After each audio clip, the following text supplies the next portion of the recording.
mine in person for the first in-person podcast of the Wandering Lights podcast. His name is Russell Staley, and we've been friends for a year or so now. And I won't do too much of an introduction because I think the story will explain itself as we go forward. And so, Russell, thanks for joining me this fine afternoon in this beautiful, beautiful place. Yeah, thanks for having me, Justin. So I guess let's just get right into it. Where does your story begin, Russell? I suppose the story begins with family. I'm one of 7 children from the kind of East Midlands in the UK, Robin Hood's country. And the 7 of us, plus my parents, lived in a council house. We lived in a coal mining village. My family have been coal miners for quite a number of generations before me. My grandfather was a coal miner. My father worked in the coal mines. My mother worked for the colliery in the headquarters. So I think the story probably starts when I was about 10 years old. I had this horrible thought that my parents were going to die in a car accident, and who would look after my 4 younger sisters. So I determined then, at like 10 years old, that I had to pass my 11 plus, which in Australia is equivalent to your selective high school exam. So that I could get out of the village, go to a grammar school, a state grammar school, and go to university. And so I needed a bit of divine intervention, and so I wrote a letter to God on a piece of paper and put it in the hedgerow. Asked if he could help me in this quest. And even though I came 28th out of 30 in the class that year, because my teacher hated me, only 4 of us passed our 11 plus, and I was one of them. So, and then I went to grammar school, and because I because we were in kind of the north of England, it was more of a industrial kind of area. I went to a technical grammar school. I always wanted to be an engineer, or thought I would be an engineer. So I went to grammar school, and part of that, there was quite a bit of metalwork and woodwork and that kind of hands-on technical stuff, as well as maths and physics and chemistry. And I went on to do quite well there, and got accepted to university to do mechanical engineering. My father, I always wanted to be a civil engineer. My father thought it'd be best to be a mechanical engineer. So I got a grant from the government, which was typical in those days, to get a government grant to go to university.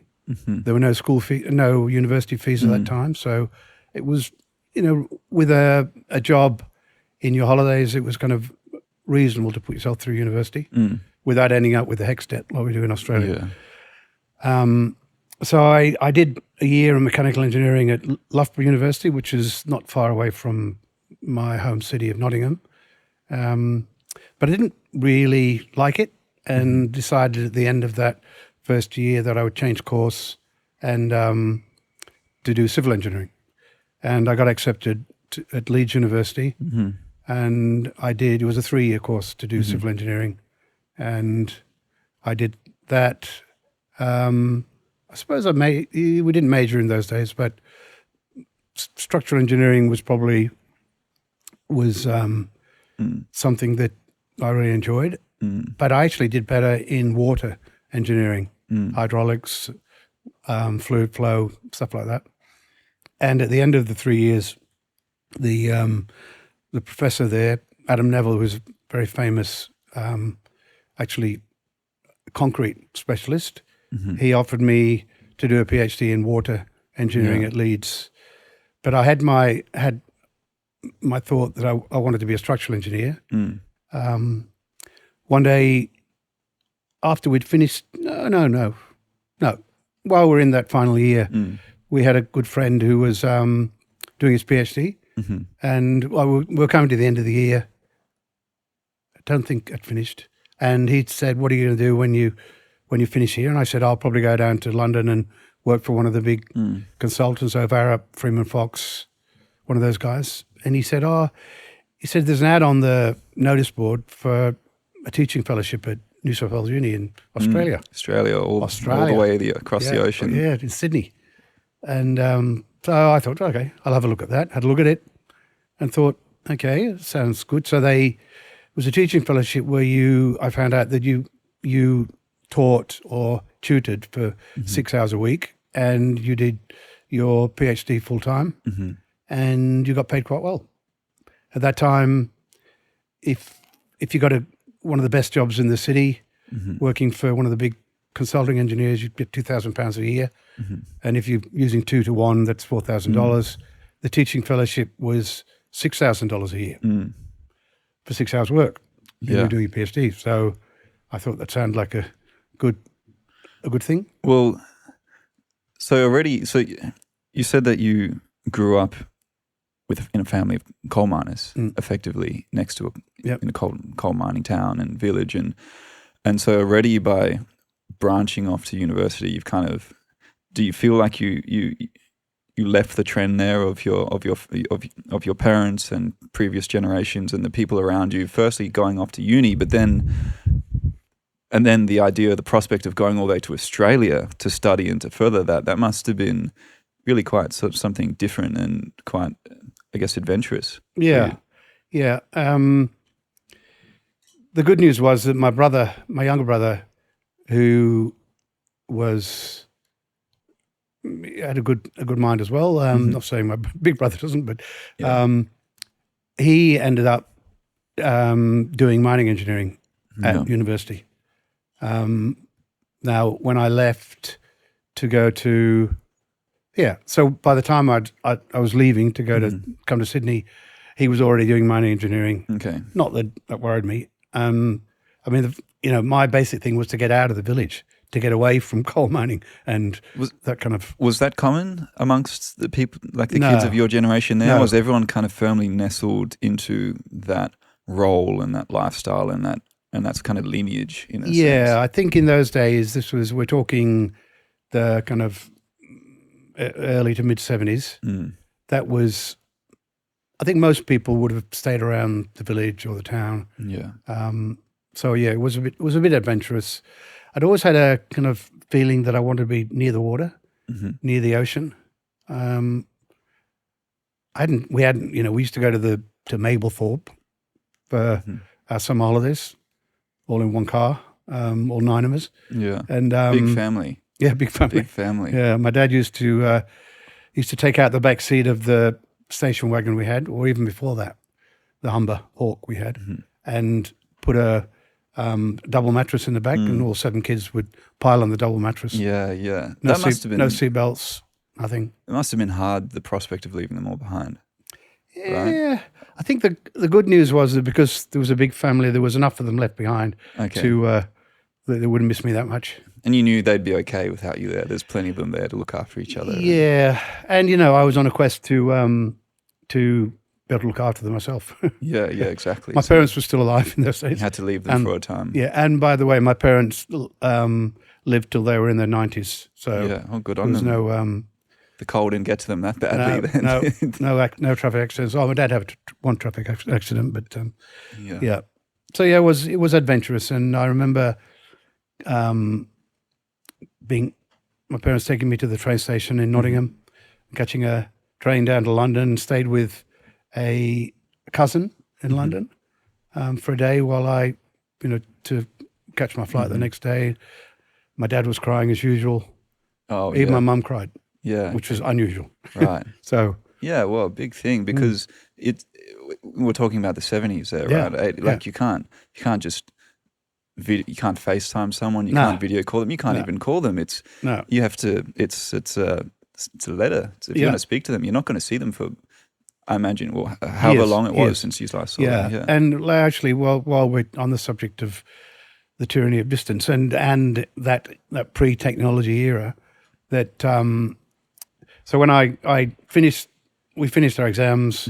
We didn't graduate till later in the year, but finished the exams in June, July, and then typically British people would, go to Europe like Australians do now. We'd go over to Europe, and I went to Europe with a girlfriend. We hitchhiked around Europe on like £5 a day. Yeah. And in that time, so we're away for a couple of months, and in that time, I'd applied to the University of New South Wales for this teaching fellowship, and then immediately left to go to Europe. And so while I was away, my parents got a letter. Well, I got a letter. Yeah. My parents opened it from the university asking if I would like to come for an interview in Sydney. Yeah. Which would have been great, but I actually wasn't there. Yeah. And my parents had no way of contacting me. Yeah. And, in those days, even to make an international call was a major thing to do. So, and being away, just hitchhiking around Europe, there was no contact at all. So my parents wrote back and said, look, unfortunately, Russell's away on holiday and he's not coming back for a few months, and we've got no way of contacting him. So anyway, that was that. Then they must have had no good people looking for the job, because they wrote back Couldn't again. find anyone else. They wrote back again and said, Shocking. "Is Mr. Staley back from his holiday yet?" And they wrote back again and said, "No, he's not, because we would like to have him over for an interview." And so anyway, I that was that, and I got back from, well, that was that as far as my parents was concerned. I got back from Europe, and by that stage there was another letter, and in this time they gave up completely, and they offered me a job sight unseen. Yeah. I always claimed that if I'd gone for the interview, I wouldn't have got the job. Yeah. So it was a strategic gallivanting across Europe by you. That's right. So then, we conversed for a while, and I agreed that I'd come over later in the year and start my PhD in early 1975. So I went over in late 74.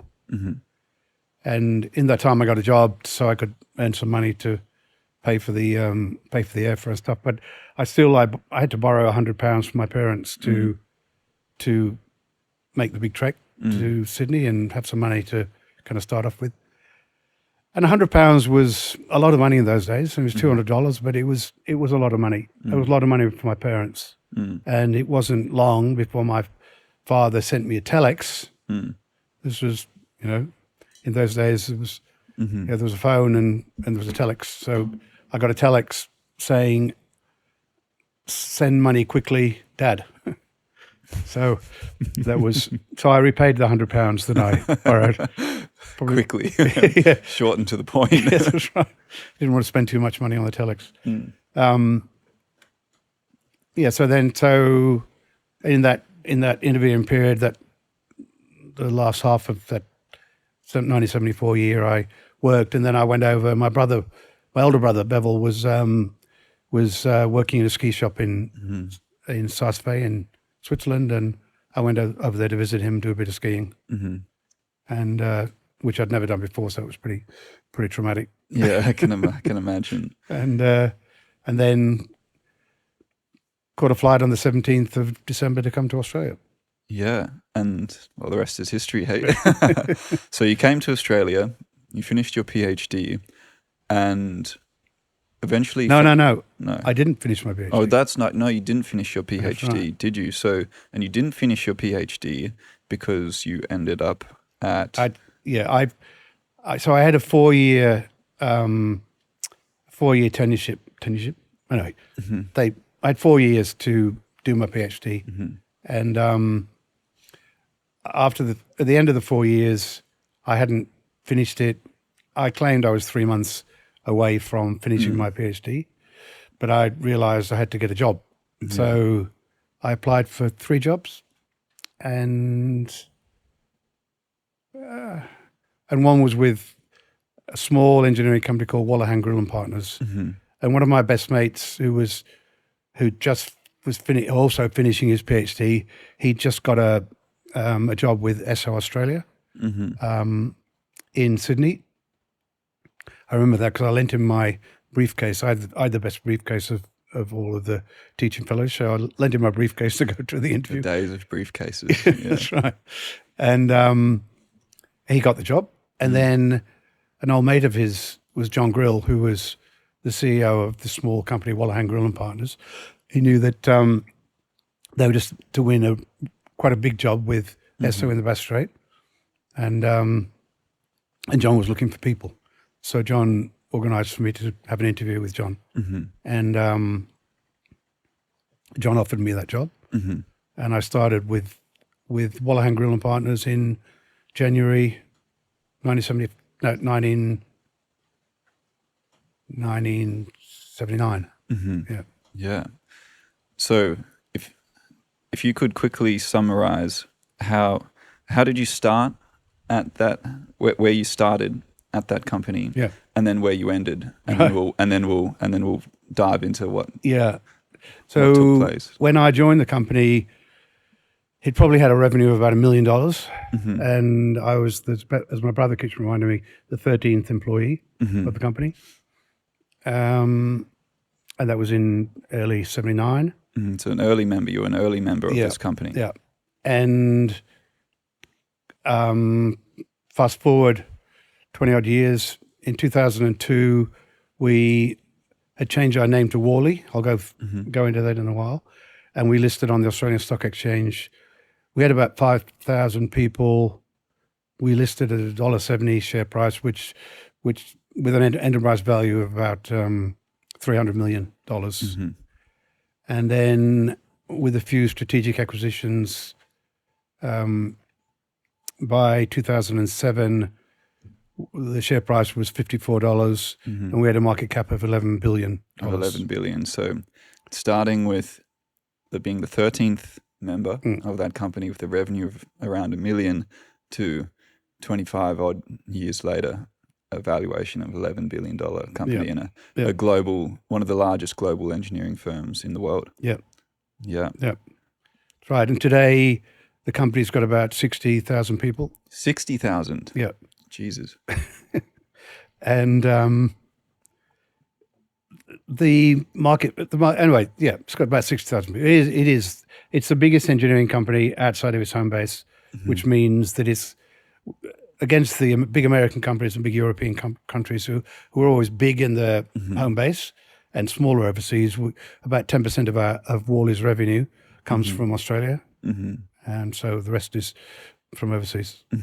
And you played quite a significant role in the development and the accrual of the building of the value of that company. Didn't you? I started there as an engineer, and I think I was a pretty good engineer in those days. But like all of us technical people, if you're good at other things as well, you soon get moved up to a management position. So I know that by 1984, I was probably a senior or a project engineer, and I convinced John Grill, who was the CEO and was the entrepreneur of Worley, and he's still the chairman and one of my best friends. I'd convinced John that he needed to give his senior people equity in the business rather than just paying them.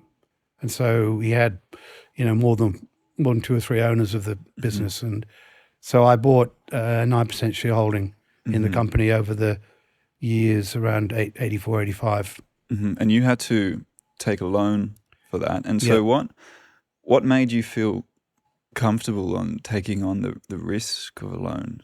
I think it was one of those things where you just cover your eyes and just sign the piece of paper. Yeah, this will work, this will work, this will work. Yeah, it was $300,000 I borrowed from the bank. It was a lot of money. That's a lot of money back then. Yeah, 1984. Most of my mates were buying their second house or going to buy a bigger house. I think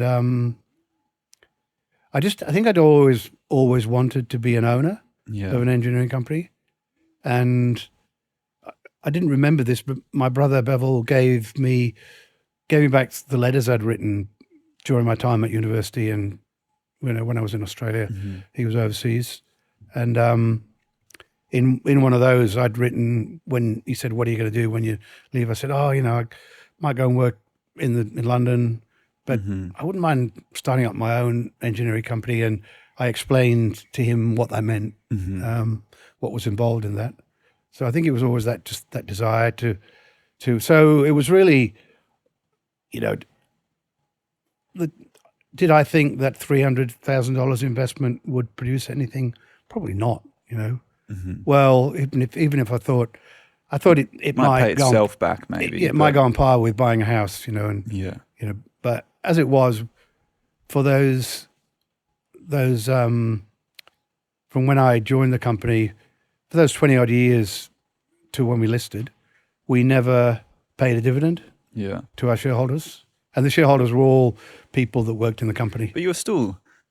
Oh, sorry, keep going. I'll get back to that in a second. So, it wasn't until we listed the company that you could see that there was going to be a return on the investment. Right. So would you say up until that point you must have still had a decent salary, right? Yeah, but it was a salary it was a kind of a senior engineering salary. I know that at the time my wife was earning more than me. Right. So would you say that you only, and this is something we'll speak of more, but in a bit later, but you only really became wealthy in that sense after selling your shares? Like technically, you had the equity, you had that wealth because of the equity, but you never realized or actualized your wealth. So it's like now in like private equity. Well, private equity. Anyway, until there was an exit mechanism, either selling as a trade sale or listing on the stock market, it was really the value of the company was unknown. So yeah, I think we didn't focus on that, building wealth. We focused on doing a good job, and that came getting another job. And that brought in the revenue, of course. And then really it was, the trouble is with growth is that it needs capital to grow. And so we put all of our money back in the company and we had we had a lot of ups and downs over the years. But it was always, we just wanted to grow and keep doing a better job and getting more work. And so what did you do to take that company to an $11 billion valuation? How did you make it what it was? What role were you performing, and what do you think gave that edge, let's say, over other companies that allowed you to succeed? I think it was the structure of the company that John had set up was a very flat structure, and he gave a lot of people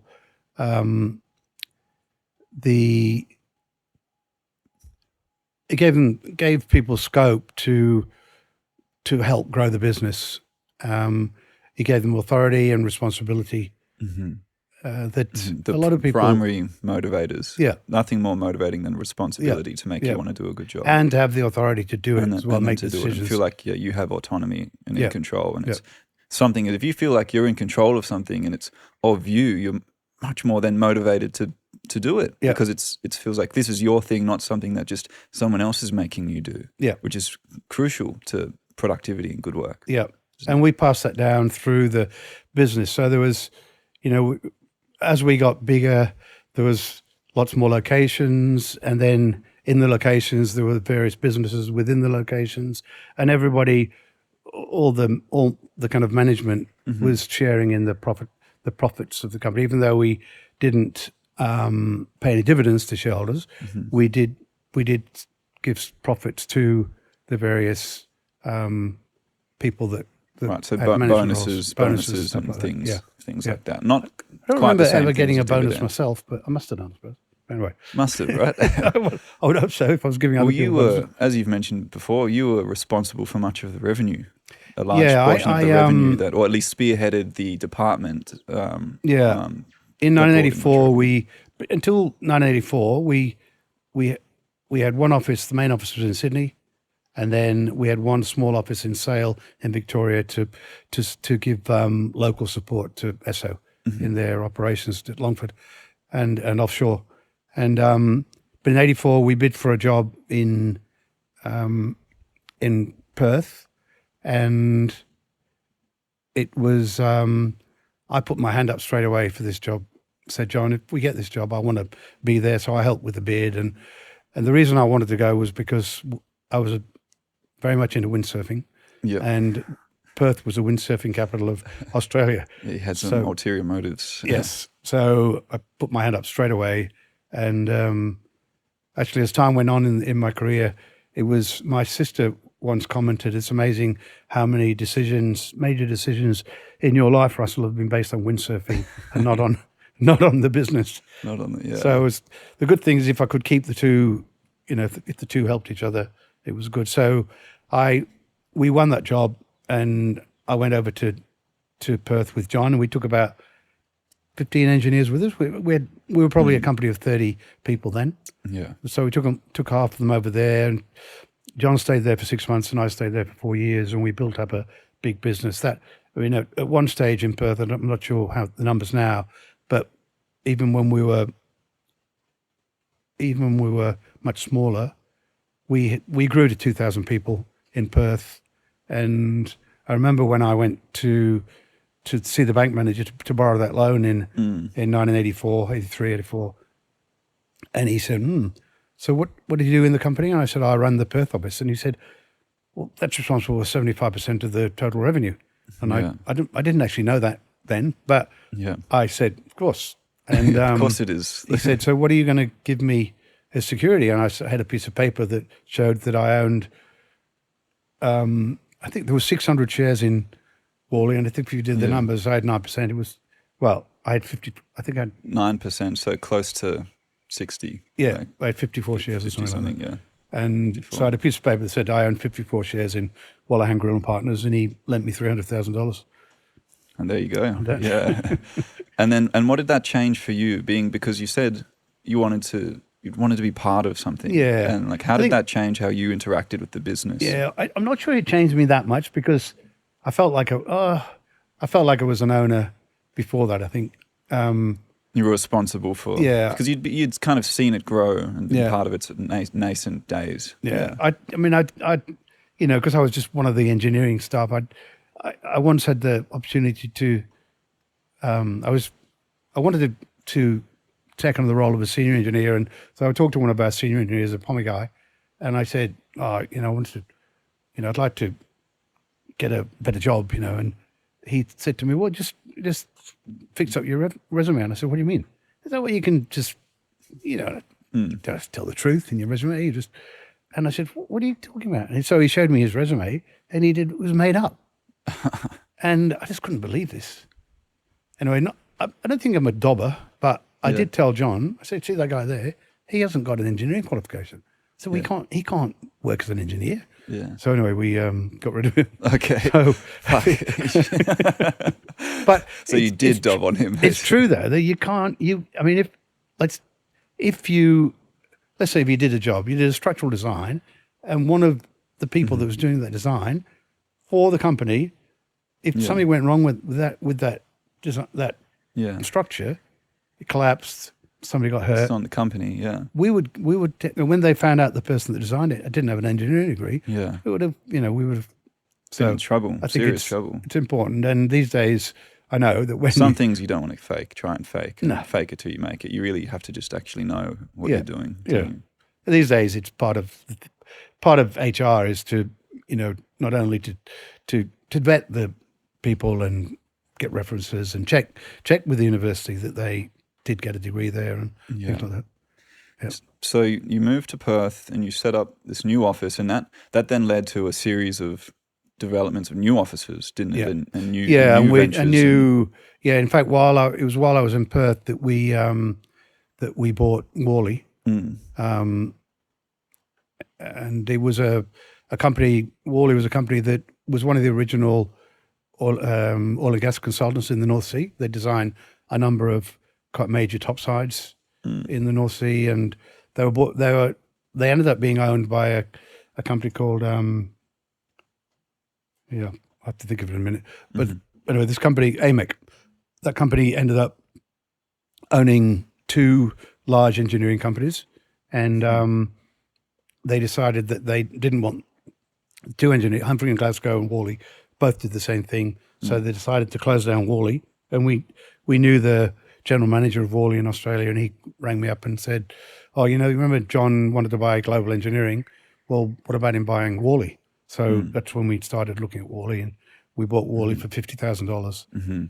Yeah. And so, and that was the basis of basically, that if it wasn't for that, I don't think we would ever list another stock market. Yeah. And but while I was in Perth, until then we'd only had one client, Esso, in the oil and gas business, and then following setting up in Perth, we had then Woodside as a client. We went on to do some work for Alan Bond with his Bond Oil for Harriet. Western Mining Corporation had some offshore fields, and we designed a platform for them. So we started growing our number of clients while we were in the Perth office. And did at any point throughout your career there at Worley, say perhaps when you were in your 40s or you'd been there for a fair amount of time, did you ever kind of take a step back and kind of assess and think, is what I'm doing now lining up with what I thought my goals and ambitions were when I was younger? Yeah, I suppose when in my 30s and 40s, we read a lot of management books. Remember that none of the senior people in Worley at that stage had anything but an engineering degree. Nobody had studied finance.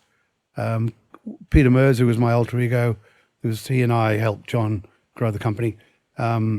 He'd worked for Esso and probably done a few management courses. But we did a lot of reading on management and positive thinking, and I read Stephen Covey's 7 Habits, and I wrote down my own personal mission statement, and I've ensured that my future career would go along along that mission statement. Yeah. So yeah, I felt like it did everything. I wouldn't change anything from what I did. And was your work your passion in some? Because so often today, and a fear that I think so many young people have is that their work is something distinct from life. And work is not you, really. Work is very often not you. It's not really your life. It's not who you are. Cynically speaking, it's a thing that you just have to do to get by because of the impositions of, if not life broadly speaking, then some greater social actor or something like the economy, capitalism, etc. Whatever you want to say. So how did you conceptualize the idea of work how did you identify with it? Was it something where you were ever like, I wish I had more time not doing this, or there were other things that I want to chase or pursue? Or was that was what you wanted to be doing with your time day to day? Yeah, and I think that when people say to me, you must have worked really hard to, get what you got, and I'd say, no, I didn't really work really hard. I work, sometimes you have to put in, long hours, but it was mostly working smartly. Yeah. And I know that John and I used to go to the gym every day or run together or whatever, do something that was to show that work was just part of life. Was not an all-consuming thing. And even though I think these days people probably spend more time working and thinking about work because, they're always in touch, via email and stuff like that. In those days, there was no such thing. And so you could, but it was part of the fabric of life was, working. And in my case also sports and outside activities were very important, and family.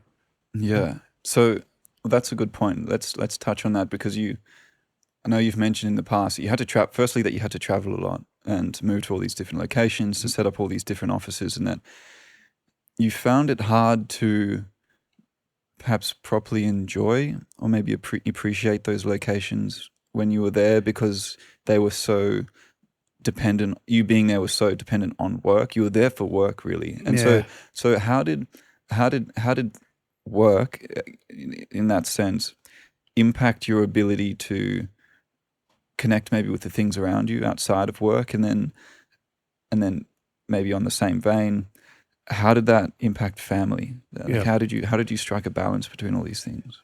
Yeah, I suppose that's a kind of the difficult thing. Both my then wife and I were both senior executives, and so we both had important jobs, and mine took me away quite a lot, and we had nannies to help us. We had a nanny to help us pick kids up from school and stuff like that. I remember my son Zenta, who's now 35, he said to me when he was about 9, he said, "Daddy, why does everybody else's parents pick them up from school and we have the nanny to pick us up?" So he was aware of it then, and so we and I would explain, well, we're trying to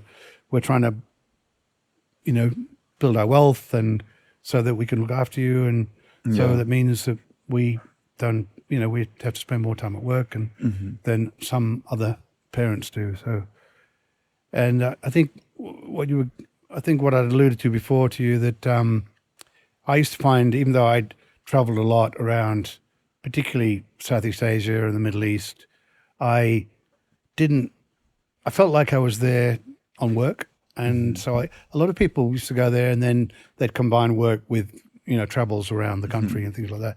And I never did that. I always felt that if I was going to be having fun, I wanted to have fun with my family. So while I was up there, I was just working or sleeping. So what were you doing with your time outside of work? Like weekends, or were you just working all the time in these places? Mostly.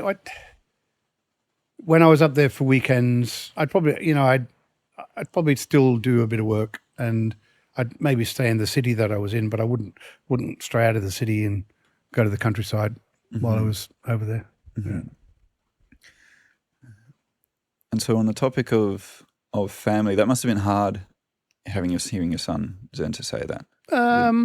No, I think it was just like that was what we did, and on top of this, both my wife and I would when on the weekends and when we could, we'd be windsurfing, or we'd do other things, other sports and stuff like that. So it wasn't just in the week. So I think I was quite selfish in those days, I think. Right. When I look back.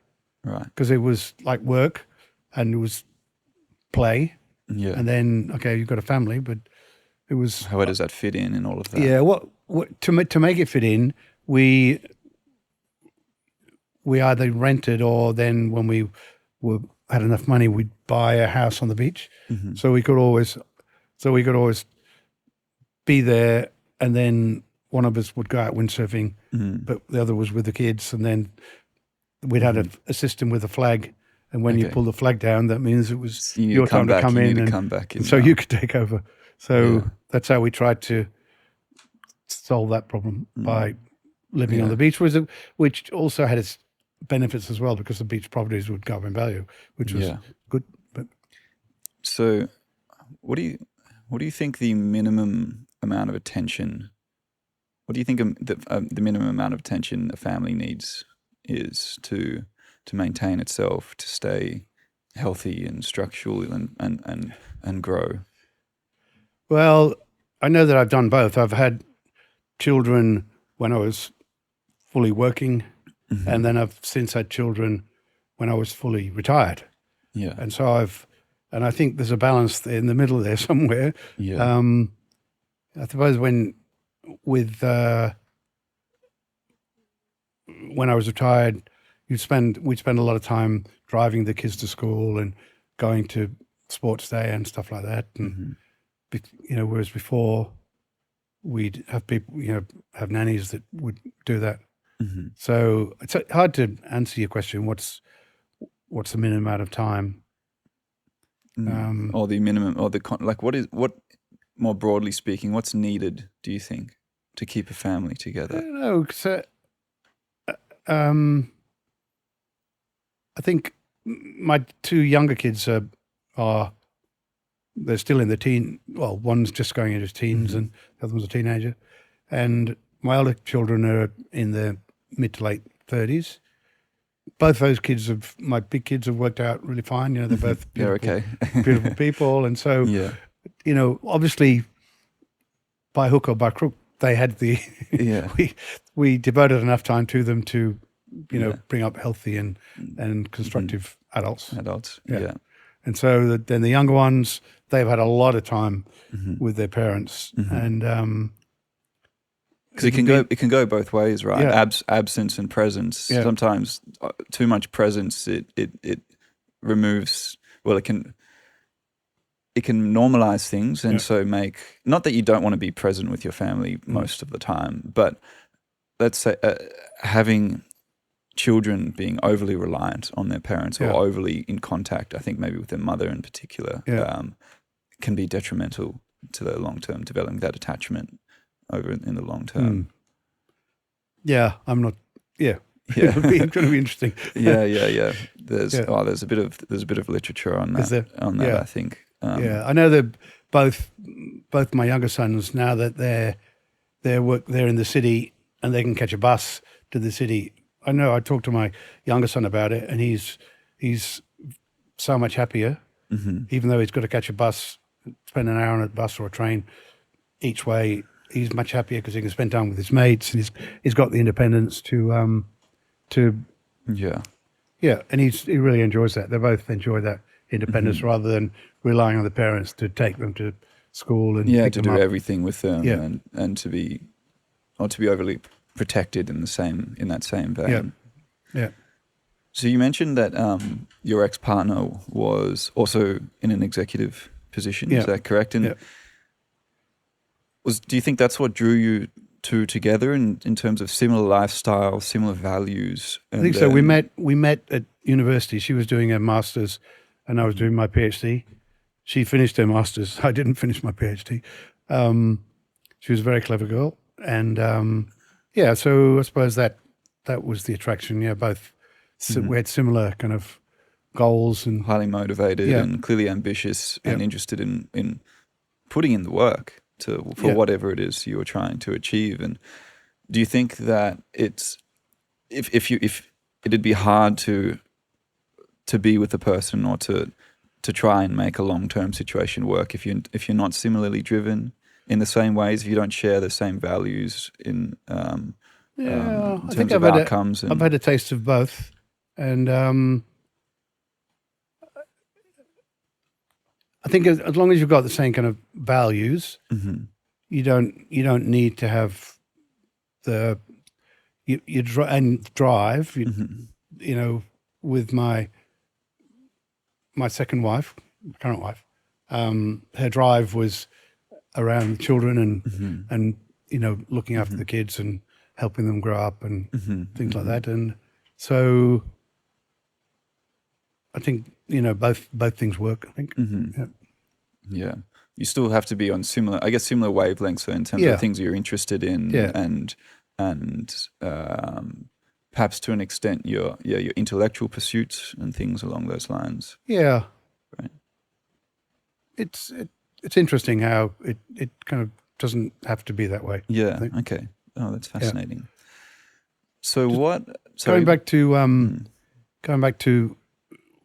one of your earlier questions about what my role in the company, and so as I said, I started off as an engineer, but soon one of the skills I had when I was after working on my PhD was the ability to write reports, and we had a lot of reports had to be written for SO, and I think one of the ways I kind of got up the tree was that I could write reports. And And so, And why could you write reports? Why do you well, I think suppose you could do there's, that? I mean, the thing about when you do a PhD is it teaches you about, well, research and structuring outcomes and things like that. Mhm. So I think it gives you the ability to write. I Mhm. think before I was astounded when I got to university,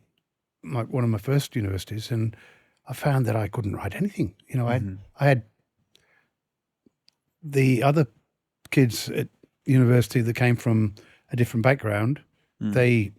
Their writing skills were much better than mine. Mm. So it was I think it was good to do my PhD to actually get that part of Yeah. the my ability. Well, it'd be a very serious competitive advantage back then, and I think it's still true now. It's writing's as someone who enjoys writing and writes somewhat well. I think it's a skill that I've found to be absent through schooling, many people's schooling and education, whether it's a simple matter of even spelling or syntax, or not to mention, say, form and style. And I think in part that's because people aren't reading much anymore, aren't reading books anymore, which is the best way to learn how to write is to Yeah. read what other people have written Yeah. and to pay attention to some, or to, through time, passively kind of absorb the style and the manner in which they've written. And studying something like chemistry and economics, writing let's say the quality of writing is and the extent to which you write isn't as important. You need to be able to write scientifically, of course, but it's not long form prose or essays, which is really where I think you develop those skills. And it's such an important skill to have, and it would have, as you would know, because not only does it help you to clarify your own thoughts and your own thinking, but clarifies these things to other people. If you can't put your words down, if you can't communicate yourself well to other people or a proposition to other people, then there's no path forward to whatever it is you're aiming at, is there? And so I imagine that's what allowed you to take that leap. Yeah, even to win work, you've got to be able to write a report. You've got to be able to write the proposal and Got to be compelling. Yeah, that's right. So that was probably the start of things. And then later on, I think John, myself, and Peter were all good at winning work. So called rainmakers, and that was essential to our growth to be able to win the next job. Yeah, well, as I think I mentioned to you, one of our family friends, as it turned out, was an employee at Worley under you at some point. And in Melbourne. And he said the nickname for you amongst the team was Russ Sell, because you're so good at selling and speaking and convincing. Yeah, that was one of my skills, and I think it's kind of an innate thing, but most engineers don't have that innate skill. No.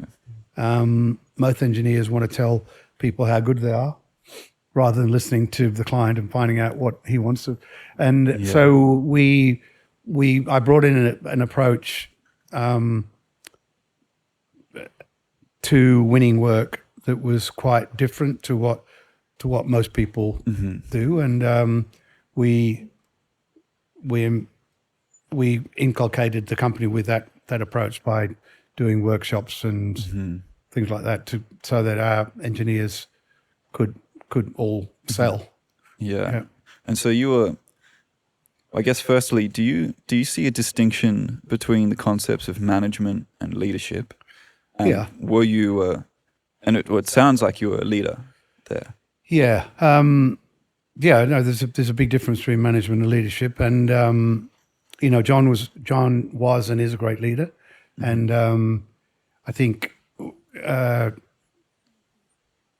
that I could lead people, and we could develop a strategy and keep people on that strategic mission to develop the organization, and I think as we were growing, getting towards listing on the stock market, we changed the structure of the organization to an industry focus, and so I What does that mean, an industry focus? okay, so rather than having, we were geographically focused, and we'd have one person that would run a geography, like run Sydney or Melbourne or Perth or Queensland, and then we changed to so we had a number of different streams. We had oil and gas, we had petrochemicals and chemicals, we had minerals processing, we had power and water, and so I took over running the oil and gas division, set up the oil and gas division, which was like 75% of our total revenue,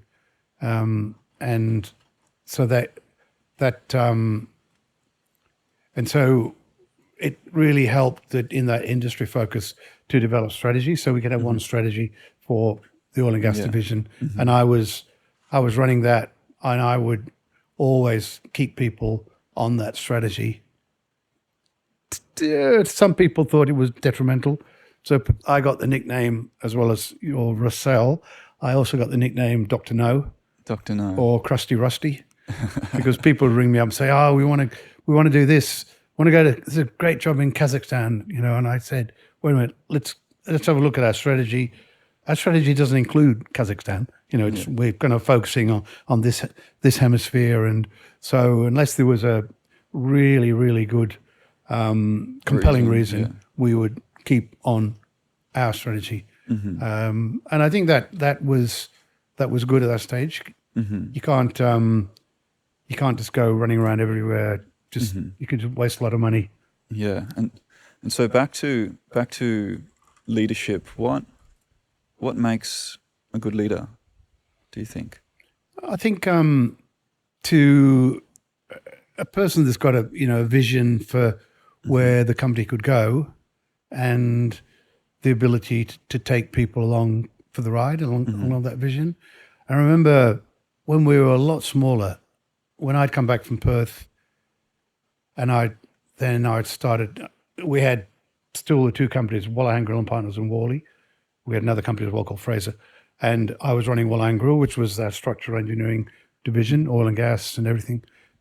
Oil and gas mostly, and then there was Worley, which was doing the multidisciplinary engineering side. And so I got all our guys around together and developed strategy, and said, what if one day we could be a household name? And everybody's thinking, what's Russell been smoking? And years later, actually after I'd retired, I was living in Coleroy on the northern beaches, and got a letter from the council, and it said, we're going to do, so I owned a house on the beach, and we're going to do some overall erosion studies, beach erosion studies along the coastline, and our consultant Worley is going to be helping us. And so you go down the coffee shop and they go, "Oh, what's happening, Russell, with us?" I don't know, I've retired a long time ago, but Worley becoming a household name, that was kind of the start of it. And now most people, if you in Australia, if you mention Worley, somebody will, I own shares in Worley, or I know somebody that worked for Worley, or so. My housemate saying, "Oh, I actually bought and sold shares in Worley a little while ago." I sold a car to a classic car to somebody recently, and they said that they bought Worley shares in. Exactly. Yeah. So, getting to be and that was when I said that, we would have had 100 people in the company. Yeah. So it was like whether people saw me as a visionary, I don't think so. But I think leadership was.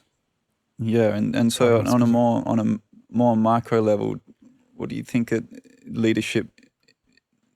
What do you think is required for good leadership? It has to be good communication. Yeah. Has to be, I think, a certain level of empathy, both cognitive and emotional, and by that meaning cognitive being a theory of mind, knowing what another person is thinking in a given situation or context and why, and then emotional empathy, perhaps to a lesser extent, but just feeling feeling the emotions of that other person relative to whatever's going on in that context, so that you can reach them when you're trying to talk to them and communicate and show them that you understand And so that to me, that seems like a major one. Having a vision, obviously, like you said, you have to be able to convince someone that your direction or your thoughts is in some way worth considering or going with over someone's own directions or thoughts.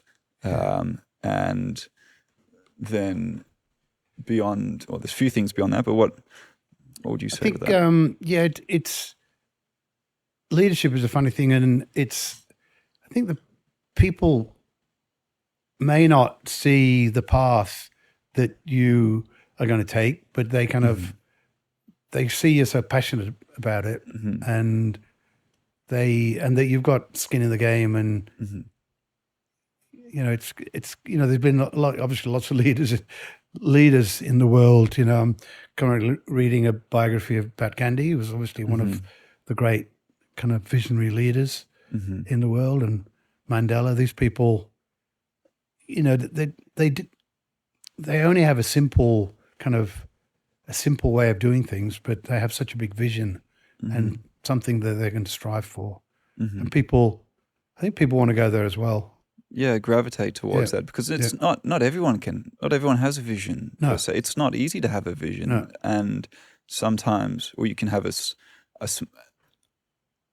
smaller personal vision, but then there's this bigger, larger one that draws you in and sucks you in, and to an extent, that's politics, that's religion, that's broad kind of thematic ideas that people become enthralled by of being a part of something, and then leaders kind of enact that at a micro level, and kind of make it real for the person, and generate that promise of, I think, through whatever lens, a tomorrow that is, if not better, then at least as good as today, in that sense. So, but then I think a leader is someone who also doesn't necessarily doesn't dictate. A leader isn't a dictator, and a leader isn't a tyrant, and a leader is someone that gives people room to grow and move as much as possible, and encourages that in other people, and gives them the responsibility. Yeah, and I think that, as I said before, John Grill was the entrepreneur and the kind of the original visionary. Even though he didn't have great visions to start with as well, we all were just, as I said, wanted to do a good job and wanted to get the next job. And but loyalty is a very important part of, I think, leadership. That if you want to get loyalty from people, you have to show them loyalty as well. And I think when you talked about empathy and stuff, John was always good at if somebody was hurting in some way, he was good at helping them, and also, some, like in engineers, they're all kind of, I wouldn't say they're all prima donnas, but they're kind of hard to manage, and then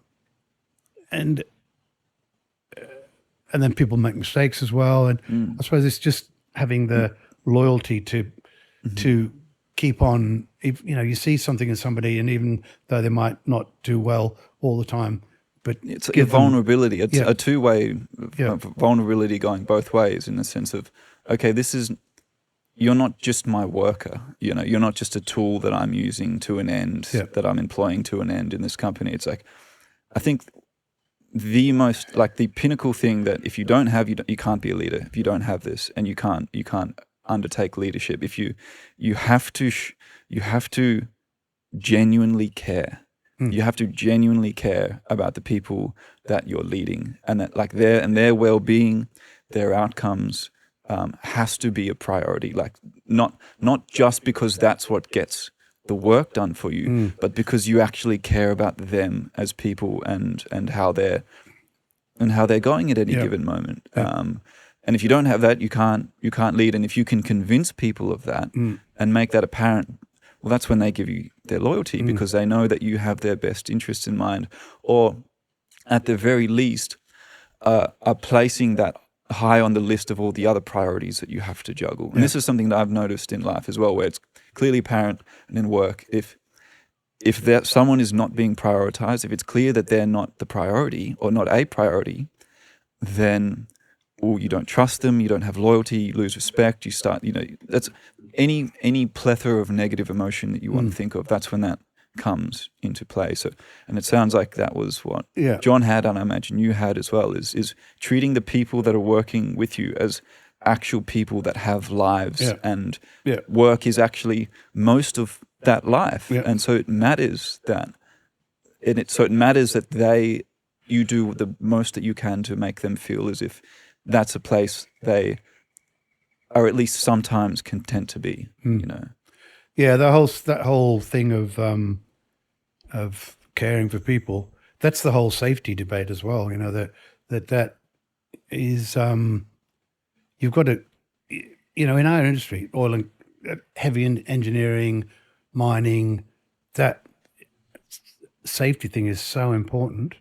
And if you don't care about people, you can never, I think, be a good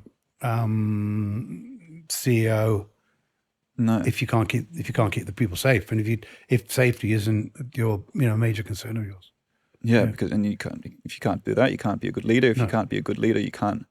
Maybe you can kind of manage, or maybe you can pass it off to someone else. But you're clearly going to be on the back foot, and like any kind of, let's say, tyrannical or corrupt incursion into a company or an organization, it's not going to last. It's going to fall down. It's going to fall down one day, just like it will in any relationship, anything of that kind. Yeah. So now, maybe moving on from that, I want to move into kind of the post-career, or nearing the end of your career, where you sold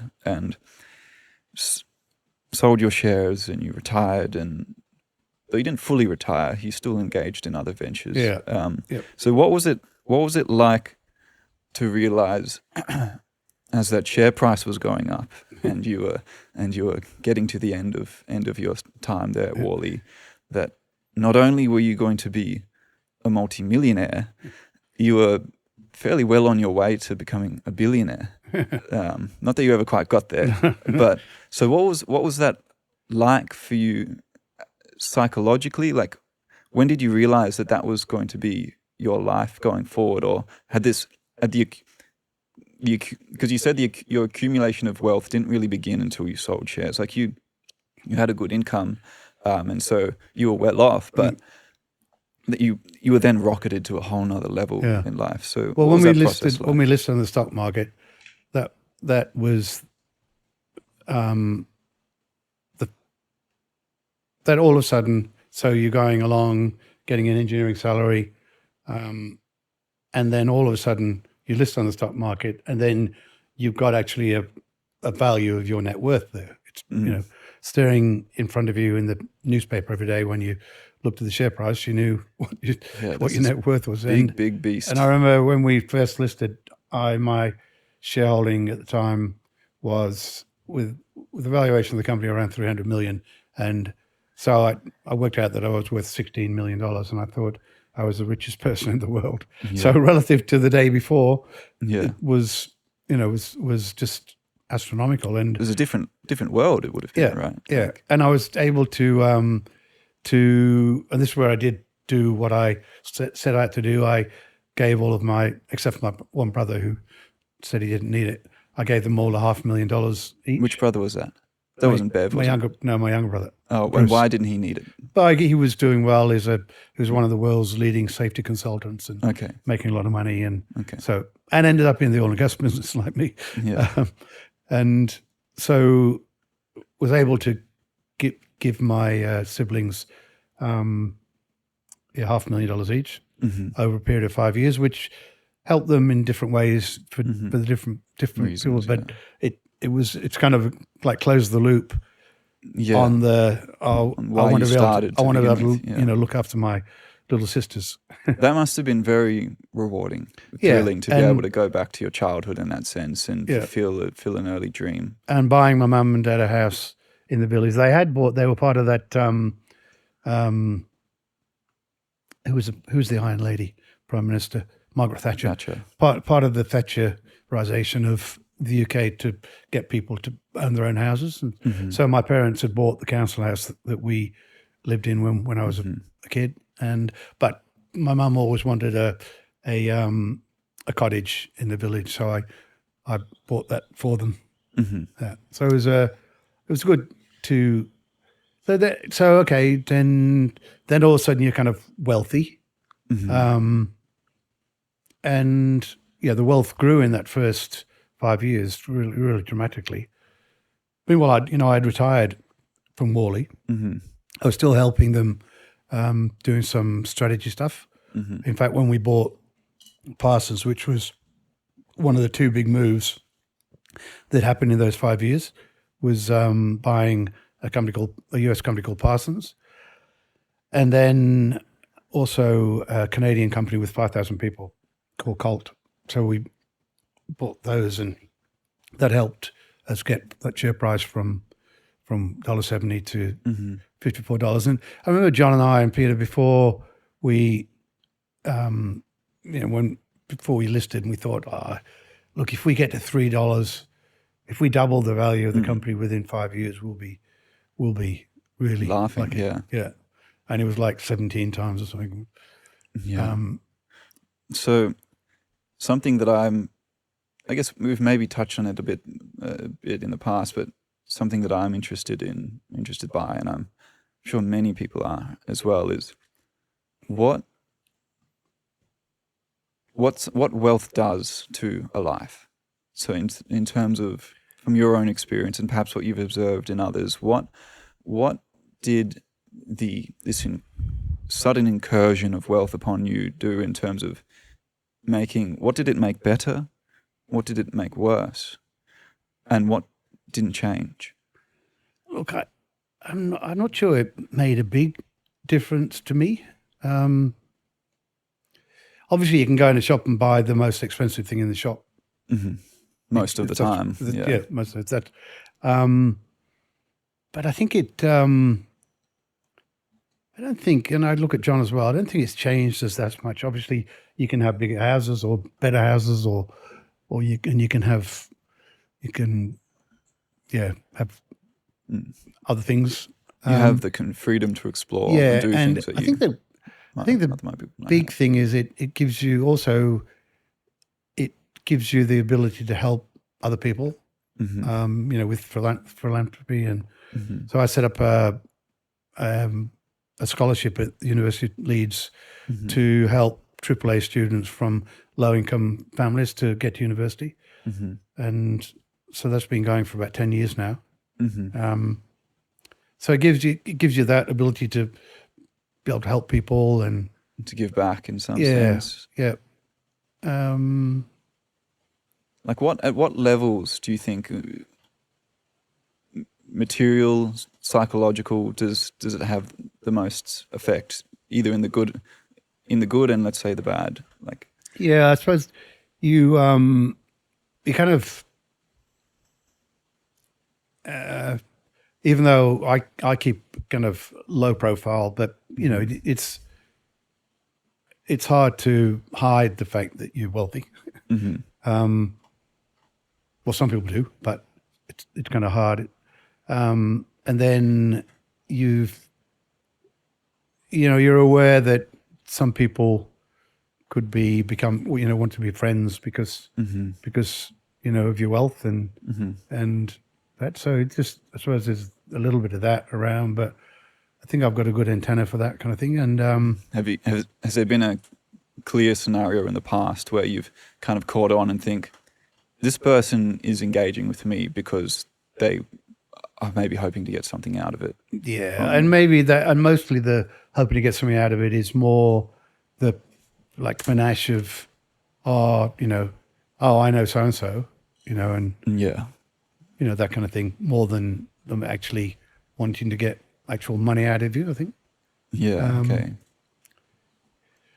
It has an effect on children as well. Especially this outward form of wealth, and that may just be when people come to your house, the kids come to the house. That's pretty obvious. That's quite different to the house that they live in, and I think children's interesting. I find them yeah, kids can. I remember seeing kids come around for Halloween and say, "Oh, Mister, your house is so beautiful, and it's be great." And I say to them, "Look, when you get to my age, you could be the same. So just because I'm a lot older than you, But Yeah. it's good that kids can be actually honest about wealth. And And yeah, not many adults would say that to you. yeah. And did you ever try to shield your kids in some sense against from the sort of the bright light of wealth in terms of how that maybe skews, like you said, it can change the course of someone's development in terms of the opportunities they have, the things they're used to, what they're normalized to, perhaps even what things are valued or what's not. Yeah. But the presence of wealth can place emphasis on the value of wealth, perhaps growing up, right? Is that something? Do you think you've encountered that at all? Yeah, we try. Yeah, we did try to keep the wealth thing down, so it wasn't a big thing. I mean, we talked about money at the dinner table, particularly with my first kids, because we were just growing the wealth then. We didn't have it, and so it was, there'd be a lot of talk about, the purpose of money and things like that at the dinner table, and so the kids have kind of been used to that kind of talk. But I've hoped it's not, we were able to shield them from it as much as possible, so it didn't affect their upbringing. To not take perhaps these things for granted, or for it to become too normalized, and to be aware of I guess the influence of that element on life. Yeah. And so, well, then what would you say, what have been the burdens of wealth for you personally, do you think? I think as we were talking about earlier, Lucian, that, it's as the wealthier you get, it doesn't get easier. Yeah. Well, obviously some things get easier. Buying stuff at the supermarket is easy. Or even a house. Or even a house. Yeah. Land. But, you basically have the same struggles that other people do, just on different scales, or with different consequences. Right. Yeah. And you can make, you make bigger bets, and therefore you have, you can have bigger falls as well. And I remember, that, okay, so from 2002 to 2007, the wealth went up, and Worley share price was at its pinnacle. And then over the next 2 years, when the GFC happened, then the share price, well, the company went from $54 to $10 in 2 years. So you can imagine what that looks like on your paper wealth. So it was, good gosh, it was a stressful period. Yeah. And well, I guess leading on from that, how do you think it's impacted your personal life and relationships? Has it been harder to, I guess you've kind of just alluded to this, but has it been harder to have certain kinds of relationships, or does those things not really change? Like, I mean, Jennifer and I have looked back over that period of the GFC, and we realized that we were quite depressed in that period. Even though it wasn't obvious at the time, but there was a lot of things going on in the family as well. So again, basically the same stresses that people had, having children, building houses, share price dropping. There was, a lot of stresses around having children go through the HSE. Was all that kind of stuff happening at the same time. And it's only when you look back you realise how stressed you were at the time. So yeah, you've got wealth, but you're still there's still Money doesn't solve. No, There's plenty of things money doesn't solve. Stresses, isn't it? in fact, the stresses can be greater. Yeah, because in some sense you've got more to lose. Yeah, losing $300 million on paper, it's not a good thing, and thinking, where's this going to go to? Yeah, well, that's a major recalibration you have to perform Yeah. of your future and what someone might think, well, why would you feel bad about that? You've still got another $200 million left. Like, you're fine, fuck off, kind of thing. But that's not how people work. Everything's relative, and everyone has their own context. Yeah.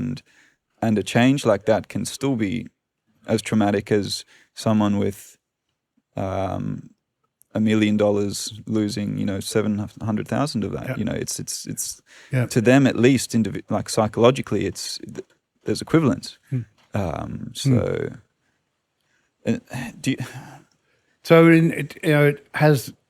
wealth changed me? It's obviously changed you, but I still feel like I'm the same person that I was. Is there a tendency towards pride, do you think, or ego that comes with with success and wealth in that sense? I think you you can look back and feel like you've achieved something. Mm-hmm. Yeah. But let's say in the overwrought sense, beyond like pride in terms of as a vice, these things as vices, like pride and ego. Do you think has that ever been something that has made its way onto your landscape? Do you think? I think I'm.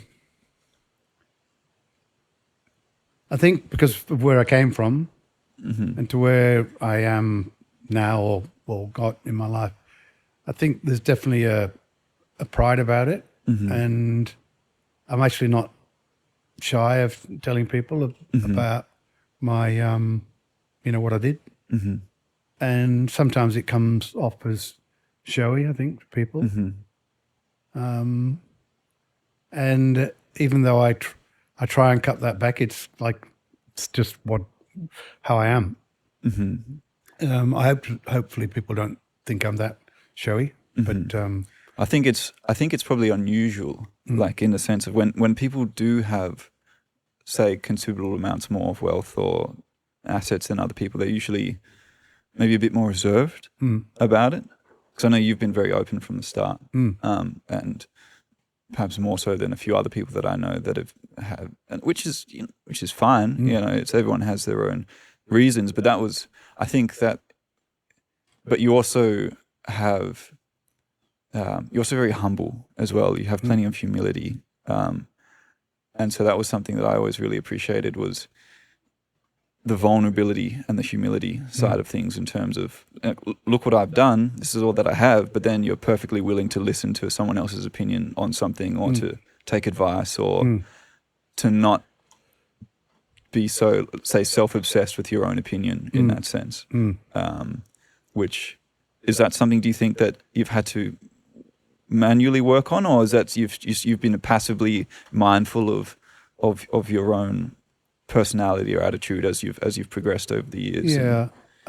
I think I suppose I try and be true to myself, and whether that's true to myself, and I think sharing the story with people. I think most people like to hear stories of success, and as long as it's done in a nice way, I think. Deliver with humility in some sense, and people appreciate that.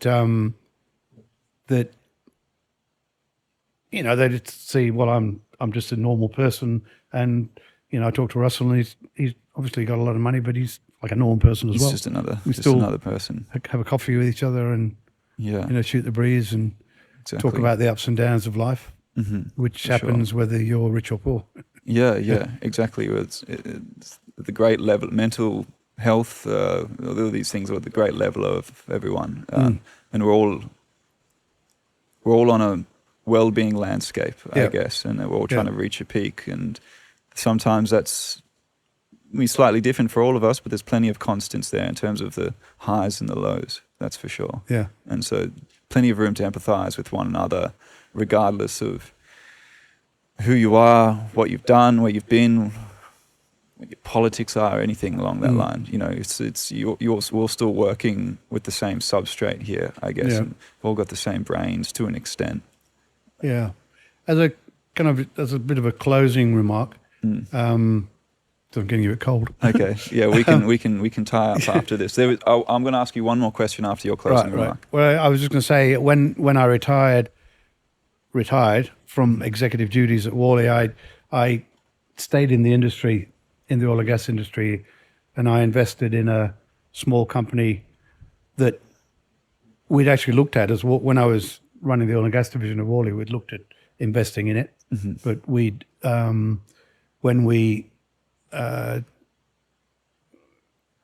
then we came up with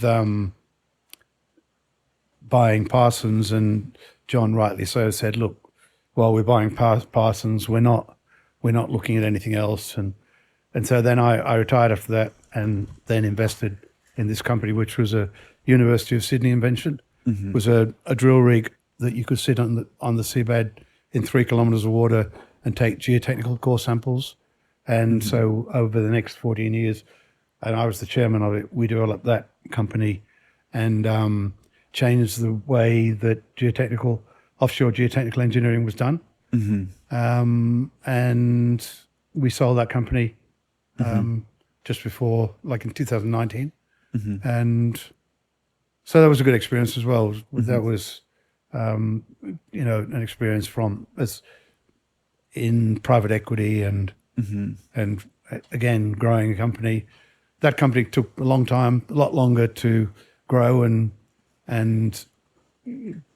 get to a place where we could sell it than we thought, but it did in the end, and that was I think a great accomplishment to take an invention and then put a bit of money behind it and start getting revenue, and then changing the way our clients saw that things could be done, and it was tough, but we did it. So now that kind of underwater drill rig is what everybody's using now for offshore geotechnical. Yeah, and I guess that's the success story of wealth inequality in some senses. Yeah. And I think people most people, I know my age, are very cynical about the idea of wealth and wealth inequality. And wealth inequality can be a terrible thing for sure. And that there's undoubtedly issues with wealth equality that are becoming more exaggerated in our kind of late stage capitalist phase. But the beauty of wealth inequality to some extent and of capitalism is that it allows you to aggregate wealth in these ways that then allow you to direct it at something else that can then benefit from it, that needed that greater lump sum, that aggregation of wealth. If everyone's got a little bit of everything, then it can't go anywhere, and you can never build or change anything new, right? And so I guess having aggregated that wealth, accumulated that wealth over time, that allowed you to then give back or place it somewhere else that wouldn't have been able to achieve something that wouldn't have been able to be achieved if not for that. Which I think is, if done properly, that's the beauty of these kinds of things. And something that I'm experiencing firsthand in the company I'm working at is that a company that is trying to change for better the way something is done fundamentally in terms of our climate ambitions, but that would not have been possible if not for the enormous wealth inequality, say, between me and my CEO, and who has invested all this money into that, and because it's had to be bankrolled for so long. And so, anyway, I guess that's just something that's worth thinking about and noting. So my last question then, before we wrap up, because I'm also getting a little cold out here, is there any advice you wish to give to, or think would be worth sharing with young people on any of the topics that we've talked about, whether it's work, meaning, goals, relationships, family, striving for something, having a dream? Yeah. Look, I think one of the things that as you're kind of growing and learning more and becoming a little bit wiser, for me it was, I think for the first 40 years of my life, I listened to other people, took advice from other people about, based on their experience, and I thought they were wiser than me. But when I got to be about 40, I decided that I was going to listen to myself from then on, and that I was going to work out my own path in life, and that I was going to follow my own gut feeling on the decisions that I made. And I found that did make a lot of difference to me. And it was, I think my feeling then was that we've all got a path in our lives, and, it may be God or whoever that is kind of setting that, and that the sooner you can work out what your path is, then you live by it, then that will make the difference. And so that's the one thing I think I did when about that age, about 40, is I decided that I was going to just listen to my own advice. I still hear what other people say, but really choose what I wanted to do and go in that direction. And I think to just quickly add to that, the finding your path element, I think it's worth noting that we like to talk about things like meaning and purpose in terms of what's the meaning of life, what's my meaning in life, what's my purpose, when really we should be kind of getting rid of these ephemeral, overwrought existential questions that are just off in the clouds, basically, and bring it back down to the ground and say, where can I find meaning in my life? What can I do to generate that and to find purpose? And that really gets at the truth of the matter, which is that you create your meaning, and that's something that you have to find your path.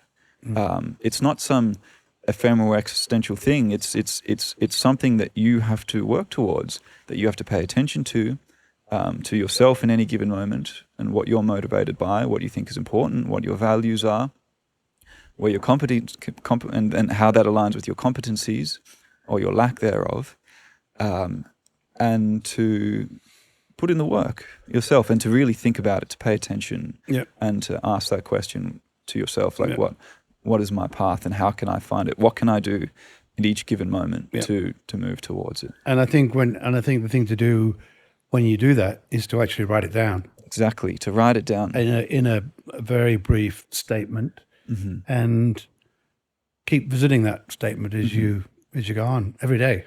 Look at it and see what you're doing, and is that accomplishing? Is that in line? It's like with strategy with the company. Is what you're doing in line with your mission statement, basically? Your future vision, and to build yourself along the way. I think that's a good place to. Yeah, good place to end, for sure. Yeah. Well, thank Russell Staley. Thank you very much, and it's a pleasure as always. And I'm sure this will be